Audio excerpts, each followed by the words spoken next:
Janeman is a movie that did so well and came out of nowhere and surprised everyone at the Kerala box office or just the Kerala territory for the Malayalam film industry, that everyone has been celebrating and cheering this movie on, especially in Kerala. And so I finally got to watch it. Now, the biggest, strongest advice is please do not do not watch this movie alone. It's supposed to be a crowd experience, a theater experience. Unfortunately, some of us have to watch it the only way we can on OTT, but I still enjoyed the movie a lot. So we're going to talk about Janeman today. Let's start with the fact that this is a very complicated story on paper. A birthday, an unfortunate death day, and if both those things happen, one that is very well planned, one that is unplanned, and if both of those happen across the street from each other, what exactly happens next? Especially if you throw in the aspect that they don't really talk to each other, they don't really care for each other. What happens next? What are the actions, reactions, the emotions that commingle and sort of two ends of what we say the journey of life? That has been explored in a comedic as well as dramatic way in Janeman. So as you can tell, the subject itself is very complicated to deal with.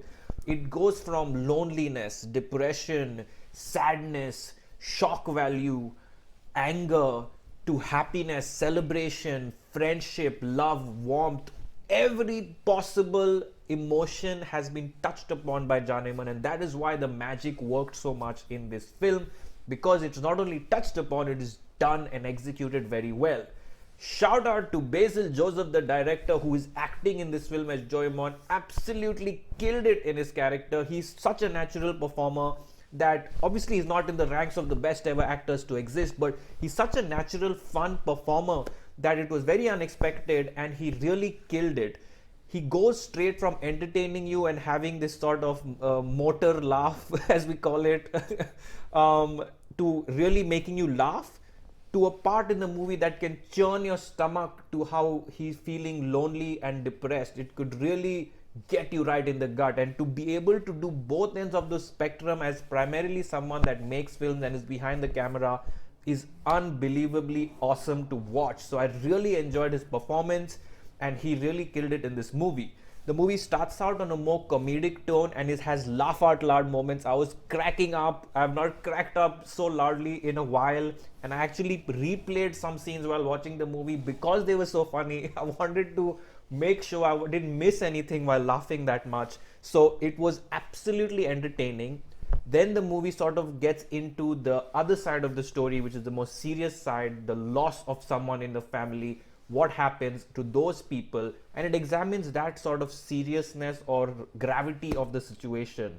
And then the sort of slow and steady commingling starts happening between these two ends of the spectrum, and it continues to entertain throughout. The only thing that I will say, because I watched it on OTT, maybe I had a different experience, was there is a portion for 20 minutes where they get into the zone of the people that have lost their father or grandfather or their whatever. And that particular 20 minutes sort of felt a little slow. It felt a little more absorbed and more focused, and I felt like because the entire movie is so engaging, if they had sort of kept that 20-minute engaging, it would have been a more quick and easy movie to watch. And but however, I know that because most people watched it in the theaters, the experience of those 20 minutes to just get absorbed in a theatrical experience is probably different. So no taking away credit from this film. It is a beautiful slice of life film that is so well made, realistic, and enacted by every particular character in the movie. There are at least 10 to 12 characters.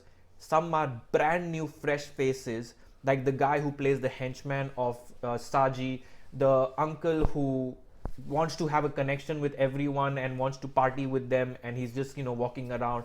All of these characters are so fresh and so well done, and they acted amazingly, that it's just an awesome film to watch. It's like one of those classic small Malayalam films that typically would have stayed in Kerala and continued to stay in Kerala, but can be enjoyed because nobody else can make such films, nobody else can enjoy such films.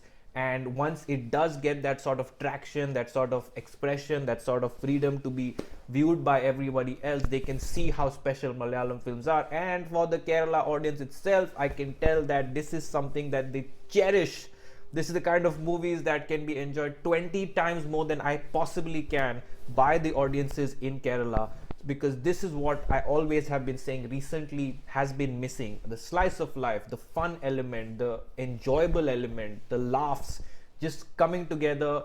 And movies like this, movies like Bro Daddy, Minal Murli have been offering some of that light-hearted good entertainment, and that's what we need. And hopefully, such movies and this kind of magic continues. So I really like Janeman. Complex story, complex emotions, amazing performances. And yes, I had one particular issue with the 20 minutes, but overall, just such an entertaining film. No stars, no big stars, nothing, and it just goes and does what it does. Good movie. I'm going with 4 stars for Janeman. Leave your thoughts below on what you think about this movie. Subscribe, hit the bell icon, like, comment, share, and keep watching for much more.